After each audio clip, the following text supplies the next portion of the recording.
wabarakatuh. Kami siswa kelas 9D SMP Nazatul Tulak Pracayan Caktuang Sampang dari kelompok 3 yang terdiri dari saya Bermalia, saya Kudratul Nurus, saya Maudia, Dan saya Wardatul Jamilah. Di sini kami akan presentasikan hasil makalah kami yang berjudul Penyakit pada Sistem Reproduksi. Bab 1, pendahuluan. Latar belakang. Pengertian penyakit pada sistem reproduksi. Penyakit pada sistem reproduksi adalah berbagai jenis penyakit yang terjadi pada organ-organ reproduksi. Organ-organ reproduksi wanita meliputi sel telur, ovarium, tuba falopi, uterus, dan vagina. Organ reproduksi pria terdiri dari sperma, testis, epididymis, vas deferens, uretra, dan penis. Seperti contohnya penyakit radang dengkul adalah infeksi pada organ reproduksi wanita seperti serviks, rahim, dan ovarium. Salah satu penyebab paling sering dari radang panggul adalah infeksi menular seksual. Radang panggul umumnya dialami oleh wanita usia 15-25 tahun, yaitu aktif berhubungan seksual. Radang panggul bisa ditandai dengan nyeri di panggul atau perut bagian bawah. Kondisi ini perlu mendapat penanganan atau mencegah terjadinya komplikasi, seperti kehamilan di luar kandungan atau ektopik atau kepandulan infertilitas. Bab 2, pembahasan. Penyebab penyakit radang panggul. Radang panggul paling sering disebabkan oleh infeksi bakteri yang menyebar dari vagina atau leher rahim ke organ reproduksi yang lebih dalam, seperti rahim, saluran induk telur, dan indung telur, tuba falopi. Jenis bakteri yang sering menyebabkan radang panggul adalah bakteri penyebab infeksi menular seksual, seperti Chlamydia trachomatis dan Nilsa gonorrhea.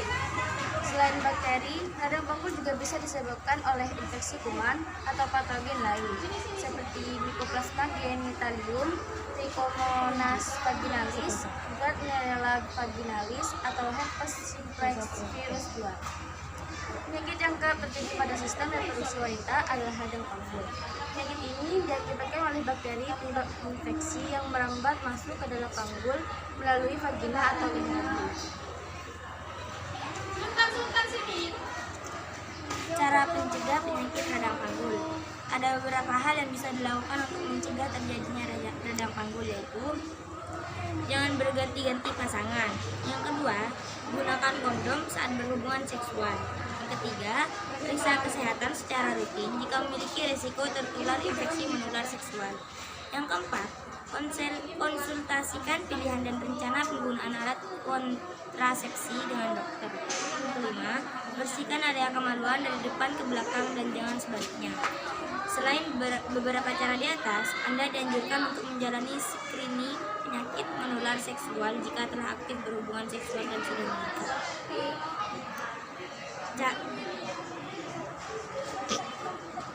Cara mengobati penyakit radang panggul. Pengobatan radang panggul bertujuan untuk mengatasi infeksi, meringankan gejala, mencegah penyebaran infeksi, dan mengurangi risiko terjadinya komplikasi. Berikut ini adalah beberapa metode pengobatan yang dapat dilakukan.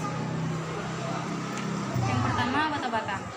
Obat yang diberikan untuk mengatasi radang panggul akan disesuaikan dengan kondisi pasien. Jika disebabkan oleh infeksi bakteri, dokter akan meresepkan antibiotik. Yang kedua, operasi.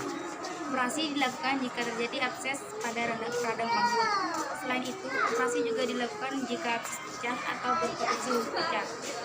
Operasi dapat dilakukan dengan menyedot, mengeluarkan, dan membersihkan cairan abses. Penutup. Kesimpulan, reproduksi manusia secara vivisipar atau melahirkan anak dan fertilisasinya secara internal di dalam tubuh. Oleh karena itu, memiliki alat-alat reproduksi yang memiliki fungsi tersebut. Alat-alat reproduksi tersebut dibagi menjadi alat reproduksi bagian dalam dan alat reproduksi bagian luar, yang masing-masing alat reproduksi tersebut telah disebutkan dan dijelaskan dalam makalah ini. Untuk itu, memiliki kelainan atau gangguan pada salah satu sistem reproduksi dapat berakibat buruk pada kelangsungan hidup dan perkembangan kita. Selain itu, dalam makalah ini juga membahas sedikit tentang proses terjadinya dan penyebab kelainan dan gangguan sistem reproduksi. Cukup sekian presentasi dari kelompok kami. Assalamualaikum warahmatullahi wabarakatuh.